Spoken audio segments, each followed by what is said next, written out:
Welcome to our channel. நாம இந்த வீடியோல பார்க்க போற டாபிக் வந்து MySql கன்வர்ட்னா என்னன்னு பார்க்க போறோம். ஓகே, இந்த வீடியோல எதை பத்திலாம் பார்க்க போறோம் அப்படினா கன்வர்ட்னா என்ன, கன்வர்ட்ல டேட்டா டைப்ஸ் என்னென்ன MySql யூஸ் பண்றோம், அதை எப்படி யூஸ் பண்றதுன்றத பத்தி நாம இந்த வீடியோல பார்க்கலாம்.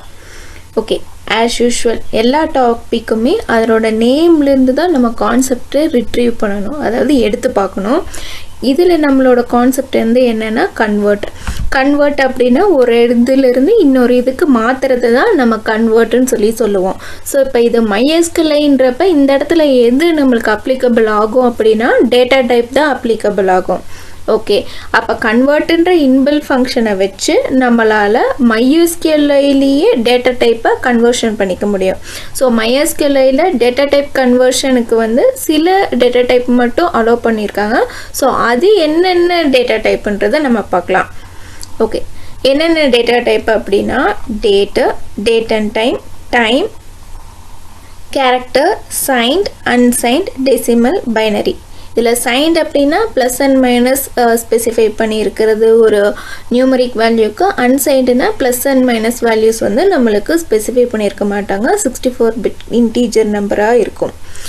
ஓகே, இப்போ இது எப்படி நம்ம MySqlல இம்ப்ளிமெண்ட் பண்ணுறது PHP மூலயமான்றதை நம்ம பார்க்கலாம். ஓகே, அதுக்கு நான் என்ன பண்ணியிருக்கேன் அப்படின்னா ஒரு டேட்டா பேஸை கனெக்ட் பண்ணியிருக்கேன். ஸோ ஆஸ் யூஷுவல் MySql கனெக்ட்ன்ற இன்பில் ஃபங்க்ஷனை யூஸ் பண்ணி நம்ம டேட்டா பேஸை கனெக்ட் பண்ணிக்கிறோம். கனெக்ட் பண்ணிவிட்டு என்ன பண்ணுறோம் அப்படின்னா நம்ம டேபிளில் இருக்கிற காலம்ஸை செலக்ட் பண்ண போகிறோம். ஸோ காலமில் இருக்கிற வேல்யூ தான் நம்ம கன்வெர்ட் பண்ண போகிறோம். MySqlனாலே நம்மளுக்கு டேட்டா பேஸ் தான். ஸோ காலமோட வேல்யூஸை தான் நம்ம கன்வெர்ட் பண்ண போகிறோம். ஸோ செலக்ட்ன்ற கொரியை நான் எடுத்துக்கிட்டு என்ன பண்ணுறேன் அப்படின்னா கன்வெர்ட் பண்ணுறதுக்கு இப்போ ஸ்டூடெண்ட் டேட்டுன்ற காலம் வந்து டேட்டுன்ற வேல்யூ மட்டும் தான் ஹோல்ட் பண்ணியிருக்கு. ஸோ அது எனக்கு வந்து வெளியில் அவுட்புட்டாக வரும்போது வந்து டேட் அண்ட் டைமாக எனக்கு அவுட்புட் வரணுன்றதுக்காக டேட் அண்ட் டைம்ன்ற டேட்டா டைப்பை நான் இந்த இடத்துல இம்ப்ளிமெண்ட் பண்ணியிருக்கேன். ஓகே, இப்போ இந்த கன்வர்ஷன் பண்ணியாச்சு. ஸோ நம்ம ரோலை ஃப்ரிட்ஜ் பண்ணி எடுக்கணுன்றதுக்காக அலைஸ் ஆஸ்ன்ற கீவேர்டு யூஸ் பண்ணி அதுக்கு ஒரு நேம் ஃபிக்ஸ் பண்ணியிருக்கேன். இதுக்கு இந்த நேம் தான் ஃபிக்ஸ் பண்ணணும்னு இல்லை, நீங்கள் எந்த நேம் வேணாலும் ஃபிக்ஸ் பண்ணிக்கலாம்.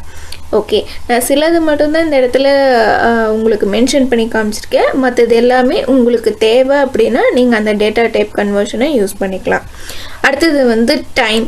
ஸோ ஸ்டூடெண்ட் டேட்டில் ஆல்ரெடி டேட் மட்டும்தான் இருக்குன்னு சொல்லிட்டு டைம் இருக்காது. ஸோ டைம் மட்டும் கொடுத்தா என்ன கன்வெர்ட் ஆகி ரிசல்ட் வருதுன்றது நம்ம பார்க்கலாம். அண்ட் தென் கன்வர்ஷனுக்கு நான் என்ன பண்ணியிருக்கேன் அப்படின்னா இப்போ 2 காலம் எடுத்திருக்கேன்.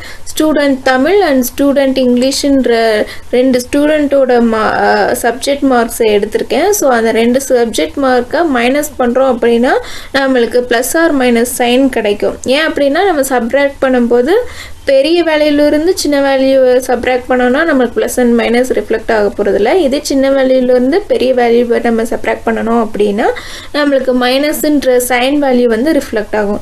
ஸோ இந்த சைன் வேல்யூ ரிஃப்ளெக்ட் ஆகி தெரியணுன்றதுக்காக நான் சைன்டுன்ற டேட்டா டைப் யூஸ் பண்ணியிருக்கேன். ஸோ அதுக்கு வந்து அலைஸ் நேம் என்ன செட் பண்ணியிருக்கேன்னா sin1ன்றது செட் பண்ணியிருக்கேன். எந்த டேபிள்லேருந்து எடுத்திருக்கேன்னா ஸ்டூடெண்ட் மார்க்லேருந்து எடுத்திருக்கேன். ஸோ இந்த எடுத்தது எல்லாமே ஆஸ் யூஷுவல் நம்ம ஃபிஷ் பண்ணி எப்படி ஒரு டேட்டாவை ஷோ பண்ணுவோமோ அதே மாதிரி ஷோ பண்ணி காமிச்சிருக்கேன். ஓகே, இப்போ என்ன பண்ணுறேன் அப்படின்னா இப்போ நான் ஸ்டூடெண்ட் மார்க்குன்ற டேபிளுக்கு போயிடுறேன். ஸோ ஸ்டூடெண்ட் மார்க்குன்ற டேபிளில் ஸ்டூடெண்ட் டேட்டுன்ற காலமில் என்ன டேட்டா டைப் இருக்குன்னா டேட்டுன்ற டேட்டா டைப் தான் இருக்குது. ஸ்டூடெண்ட் தமிழ்ன்ற சப்ஜெக்ட் காலமில் என்ன இருக்குதுன்னா நியூமரிக்கல் வேல்யூ தான் இருக்குது, இங்கிலீஷ்லேயும் நியூமரிக்கல் வேல்யூ தான் இருக்குது. ஸோ நம்மளுக்கு என்ன டேட்டா டைப்பில் காலம் இருக்குன்றது நம்மளுக்கு தெரிஞ்சிருச்சு. ஸோ இதை இப்போ நம்ம ரன் பண்ணோம் அப்படின்னா எனக்கு வந்து இங்கே டேட் மட்டும்தான் இருக்குது. ஃபஸ்ட்டு வந்து நான் டேட் அண்ட் டைம் கொடுத்துருந்தேன். ஸோ டைம் எதுவும் மென்ஷன் பண்ணாதனால நம்மளுக்கு 0000ன்ற வேல்யூ வந்து ஹார்ஸ், மினிட்ஸ், செகண்ட்ஸுன்ற ஃபார்மேட்டில் நம்மளுக்கு ஷோ பண்ணி காமிக்குது. சேம் அதே தான் ஸ்டூடெண்ட் டேட்டே தான் நான் காலம் எடுத்திருக்கேன். அடுத்தது வந்து டைம் மட்டும் எனக்கு ரிஃப்ளெக்ட் பண்ணி காமிச்சா போதும்னு சொன்னேன். ஸோ நம்ம டைம் எதுவும் நம்மளோட காலமில் இல்லாதனால ஸோ 0 வேல்யூவை வந்து நம்மளுக்கு ரிஃப்ளெக்ட் பண்ணி காமிக்குது. அடுத்தது தமிழ் அண்ட் இங்கிலீஷ் மார்க்கை எனக்கு மைனஸ் பண்ணி சைன்டு வேல்யூவாக இருந்து ஷோ பண்ண சொல்லியிருந்தேன். ஸோ ஃபஸ்ட்டு இருக்கிற தமிழ் சப்ஜெக்டோட வேல்யூ அதிகமாக இருந்து செகண்ட் இருக்கிற இங்கிலீஷ் சப்ஜெக்டோட வேல்யூ வந்து நம்மளுக்கு கம்மியாக இருந்தால் சைன்டு வேல்யூ ஷோ ஆக போகிறதில்ல. பட் நமக்கு வந்து இது எந்த இடத்துல வந்து தமிழ் வேல்யூ ஸ்மாலாகவும் இங்கிலீஷ் வேல்யூ வந்து அதிகமாகவும் இருக்கோ அப்போ நம்மளுக்கு சைன்டு வேல்யூ வந்து ரிஃப்ளெக்ட் ஆகிருக்கு. ஸோ இந்த ரிஃப்ளெக்ட் ஆன இதெல்லாம் நம்ம சைன்டுன்ற டேட்டா டைப் கொடுத்ததுனால நம்மளுக்கு மைனஸ்ன்றது வந்து இந்த இடத்துல ஷோ பண்ணியிருக்கு. ஓகே,